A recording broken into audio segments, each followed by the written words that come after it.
So on this channel, I'm going to be giving you free tutorials on how to make beautiful cakes. Like we're going to make this fruit cake right now. And these are the nuts that I used in combining and putting in the cake.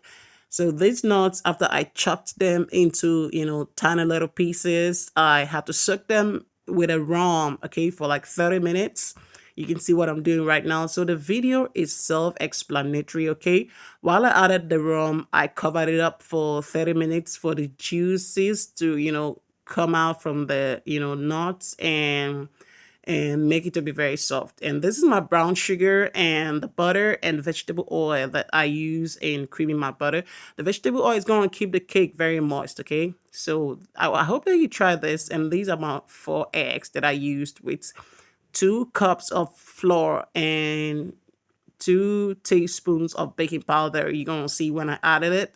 And this is my flavor, but if you want to add a little bit more flavor, you can do that. But that's just all I wanted to add to this cake. And I don't want it to be so sweet, and so I just want the flavors of this natural nuts that I use to ooze into this cake and make it very tasty and delicious. Okay, so you can see the making of this cake is very self-explanatory, and you're gonna like this cake if you don't, making the cake.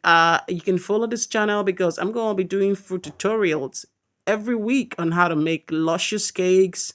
Okay, and you're free to ask your questions. I'm gonna reply every question that I see on this page. Okay.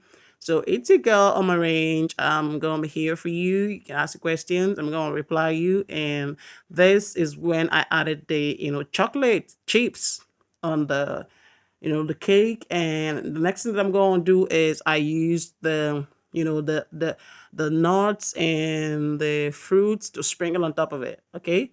So it's gonna make the surface of the cake to be very beautiful and attractive. And that's the cake.